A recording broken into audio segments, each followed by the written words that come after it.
اسرائیل کو تسلیم کرنے کے حوالے سے کچھ لابیز ہیں جو پاکستان میں کام کر رہی ہیں۔ اس حوالے سے جو سب سے زیادہ سرگرم شخصیت ہیں جو آج کل منظر عام پر ہیں، ان شخصیات میں سے ہیں جو 1998 میں اسرائیل گئے۔ انہوں نے وہاں پر جا کے کیا دیکھا، یہ ساری کہانی انہی کی زبانی سنتے ہیں۔ ریاست فلسطین کے مستقبل کے بارے میں اگر پاکستان کوئی مدد کر سکتا ہے اور اس سے ان کو فائدہ ہو سکتا ہے تو اس پہ گفتگو کی۔ اور یاسر عرفات صاحب اس بات کے قائل تھے کہ پاکستان پورا زور لگا لے تو ان کو اقتدار اعلیٰ منتقل ہو سکتا ہے۔ اردو پوائنٹ کی ویڈیوز دیکھنے کے لیے ہمارا چینل سبسکرائب کیجیے اور بیل کے آئیکن پر کلک کیجیے تاکہ آپ ہماری تمام آنے والی ویڈیوز سے باخبر رہ سکیں۔ السلام علیکم ناظرین، آپ دیکھ رہے ہیں اردو پوائنٹ، میں ہوں فاروق شہباز وڑائچ۔ آج کل جو ڈیبیٹ ہے وہ یہ گرم ہے کہ اسرائیل کو تسلیم کرنے کے حوالے سے کچھ لابیز ہیں جو پاکستان میں کام کر رہی ہیں، لیکن اس حوالے سے جو سب سے زیادہ سرگرم شخصیت ہیں جو آج کل میڈیا کے اوپر منظر عام پر ہیں، ان کا نام ہے مولانا محمد اجمل قادری، جو سرپرست ہیں جمعیت علماء اسلام پاکستان کے۔ مولانا اجمل قادری ان شخصیات میں سے ہیں جو 1998 میں اسرائیل گئے۔ انہوں نے وہاں پر جا کے کیا دیکھا، اس کے بعد آ کے اس وقت کے وزیر اعظم نواز شریف سے ان کی کیا بات ہوئی، یہ ساری کہانی انہی کی زبانی سنتے ہیں۔ مولانا، یہ تو بڑا مشکل ہے یہاں سے تو اسرائیل جانا، آپ وہاں پر کیسے پہنچے، کس کی مدد سے پہنچے؟ اصل میں میرے والد حضرت مولانا عبید اللہ انور رحمۃ اللہ علیہ کے یاسر عرفات صاحب کے ساتھ بہت دیرینہ تعلقات تھے۔ جب فلسطینی ریاست مارز وجود میں آئی، اس کی حیثیت اگرچہ ایک میونسپلٹی سے زیادہ نہیں تھی، تو اس وقت یاسر عرفات صاحب کی دعوت پر جو فلسطینی سفیر اسلام آباد میں تھے، انہوں نے ہمیں دعوت دی۔ ہم پھر اردن گئے اور اردن میں جو اسرائیلی ایمبیسی تھی اس سے ہم نے اجازت نامہ لیا اور وہ ایک وائٹ پیپر پہ انہوں نے دے دیا جو ہمارے پاسپورٹ سے اٹیچ کر دیا۔ اسی کے اوپر ہمارا انٹری اور ایگزٹ دونوں اس پہ درج ہوئے۔ ہم ویسٹ بینک سے سفر کرتے ہوئے غزہ گئے اور 4 دن ہم نے یاسر عرفات صاحب کے پاسات گزارے اور ان سے ریاست فلسطین کے مستقبل کے بارے میں، اس کے ساورن ہونے کے متعلق اگر پاکستان کوئی مدد کر سکتا ہے اور اس سے ان کو فائدہ ہو سکتا ہے تو اس پہ گفتگو کی۔ اور یاسر عرفات صاحب اس بات کے قائل تھے کہ پاکستان پورا زور لگا لے تو ان کو اقتدار اعلیٰ منتقل ہو سکتا ہے۔ اس کے بعد پھر مفتی اکرم صبری جو بیت المقدس کے امام تھے، ان کی دعوت پر پھر بحمداللہ مجھے بیت المقدس جانے کا اتفاق ہوا، نماز جمعہ وہاں ادا کی اور 3-4 دن جو ہم بیت المقدس میں رہے یروشلم میں، تو بحمداللہ نمازیں ہم مسجد اقصیٰ میں پڑھتے رہے۔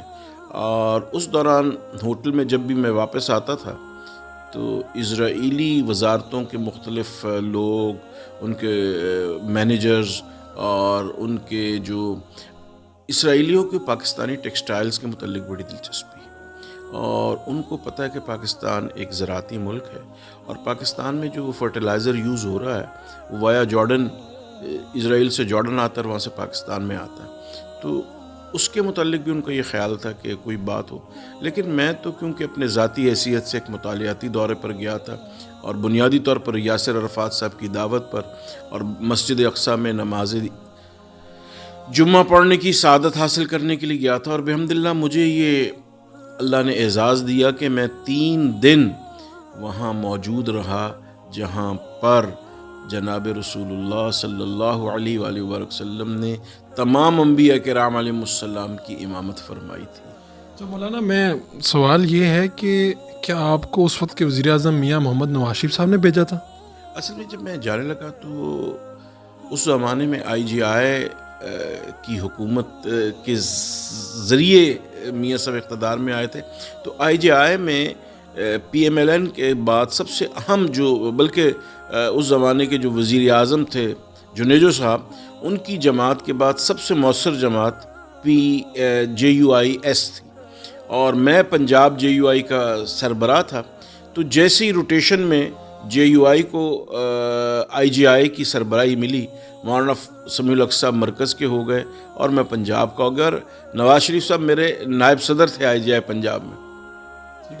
اس زمانے میں پھر میاں صاحب نے کچھ معاملات کیے اور وہ سربراہ بن گئے اور اسی کے نتیجے میں وہ وزیر اعظم بن سکے۔ یہ جو آپ کو اسرائیل جانے کے آپ کا جو معاملہ ہے، اس میں نواز شریف صاحب کی کیا کہ جیسے ہی میاں صاحب کو میں نے بتایا، اس زمانے میں سعید مہدی صاحب ہمارے دوست جو ڈی سی لاہور بھی رہے، پھر کمشنر بھی رہے، اور پھر میاں صاحب کے پرنسپل سیکرٹری بھی ہوئے، ان سے میں نے کہا کہ میں جا رہا ہوں. انہوں نے کہا کہ آپ جانے سے پہلے میاں صاحب سے مل کے جائیں. ان سے ملاقات ہوئی تو انہوں نے کہا کہ دیکھیے کہ اگر آپ کے جانے سے اور ہمارا تمام تر وزن فلسطینی ریاست کے پلڑے میں ڈل سکتا ہے اور اس سے ان کو کوئی فائدہ ہو سکتا ہے تو دیکھیے ہم اس پہ کام کریں. پھر آپ نے وہاں پر جانے کے بعد دوبارہ میاں صاحب سے ملے؟ میاں صاحب سے ملاقات ہوئی. میاں صاحب نے کہا اس کے لیے ہم بات کرتے ہیں، لیکن اس زمانے میں ایک دم جو ان کی حکومت کے ٹاپل ہونے کا مسئلہ ہوا، اس پہ پھر یہ بات آگے نہ بڑھ سکی. آپ تو عینی شاہد رہے اتنے معاملات کے. مجھے یہ بتائیے کہ اسرائیل والے جو ہیں اور ان کی حکومت اور باقی لوگ، آپ نے بتایا کہ وزراء آتے تھے آپ کے پاس، اتنی دلچسپی کیوں لیتے ہیں پاکستان کے حوالے سے کہ ان کو تسلیم کر لیا جائے؟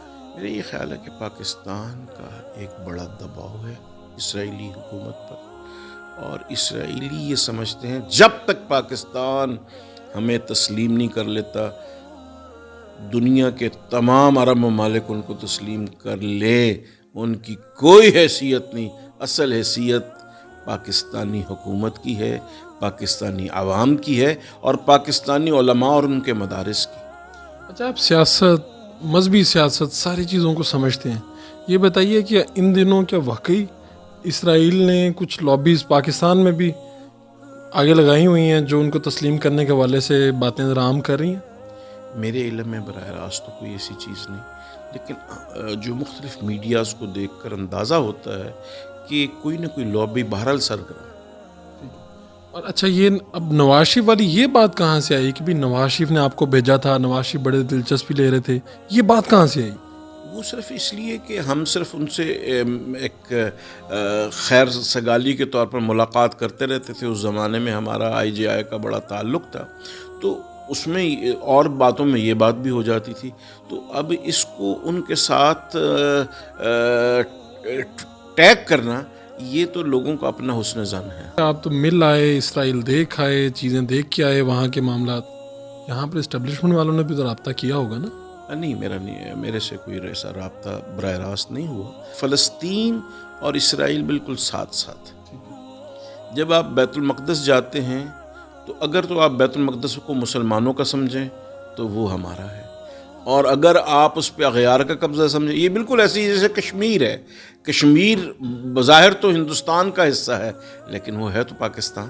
اسی طرح بیت المقدس بھی میں سمجھتا ہوں کہ آزاد، ساورن اور پوری امت مسلمہ کا ورثہ. کیا مولانا اجمل قادری اگر ایک مذہبی اس سے پہلو سے ہٹ کر دیکھا جائے ایک عام پاکستانی کی طرح، تو آپ نے جو وہاں پر مشاہدہ کیا، جو جائزہ لیا، کیا آپ کو لگتا ہے کہ ہمیں تسلیم کر لینا چاہیے اسرائیل کو؟ میرا خیال ہے کہ ریاست فلسطین کے معرض وجود میں آنے سے پہلے، اس کے ساورن ہونے سے پہلے، جن لوگوں نے ہزاروں فلسطینیوں کے خون سے ہاتھ رنگے ہیں، اس کے اوپر ہمیں آگے نہیں بڑھنا چاہیے. کوئی ایک بات جو آپ نے وہاں پر دیکھی ہو بڑی منفرد، اب تو کافی سال گزر گئے ہیں، یہ سارا قصہ آپ نے خود کیوں نہیں بیان کیا؟ اس زمانے میں جب میاں صاحب کی گورنمنٹ ٹاپل ہو گئی تو مجھے لگا کہ یہ بے وقت کی راگنی ہوگی. اب شہباز گل صاحب نے اس کو چھیڑا تو میں نے کہا کہ کم از کم اس پہ نیشنل ڈیبیٹ ضرور ہونی چاہیے کہ جب تک پارلیمنٹ آن بورڈ نہ ہو اور تمام سوسائٹی کے سیگمنٹس اس کے اوپر انوالو نہ ہوں، تب تک اس کے اوپر ہم آگے بڑھ نہیں سکتے. اگر کوئی حکومت تسلیم کر بھی لے تو اگلی حکومت اس کو ریورس کر دے گی. کتنے افراد آپ کے ساتھ گئے؟ ہم 5-7 دوست تھے، جو 7-8-9 دوست تھے جو تشریف لے گئے. سارے آپ کے ذاتی دوست تھے؟ جی، ہمارے اپنے دوست تھے. کوئی کچھ علماء تھے جو UK کے ہیں، کچھ ٹرانسپورٹرز تھے، کچھ اور ہمارے دوست تھے. تو اس وقت کے سارے جو اخراجات ہیں وہ حکومت وقت نے برداشت کیے کہ آپ لوگوں نے خود؟ نہیں، یہ ہمارا پرسنل ایک سفر تھا. تو اس کے بعد ہم وہاں سے عمرے پہ بھی گئے. تو یہ ہمارا ایک مشترک، کیونکہ ہر سال میں عمرے پہ جایا کرتا ہوں، تو اس سال ہم نے ارادہ کیا کہ وایا جارڈن چلے جائیں تاکہ بیت المقدس کی حاضری بھی ہو جائے. وہاں پہ جو اسرائیل کے اندر کچھ ابھی بھی کہتے ہیں کہ پاورفل لوگ ہیں جو پوری دنیا میں کام کر رہے ہیں، ایسی کوئی بات وہاں جا کے بھی فیل آتی ہے؟ کچھ لوگ ملے ہیں تو کوئی ان کی باتوں سے، اور یہاں پر لگتا ہے کہ پاکستان کے اندر لوگ کام کر رہے ہیں ان کے لیے؟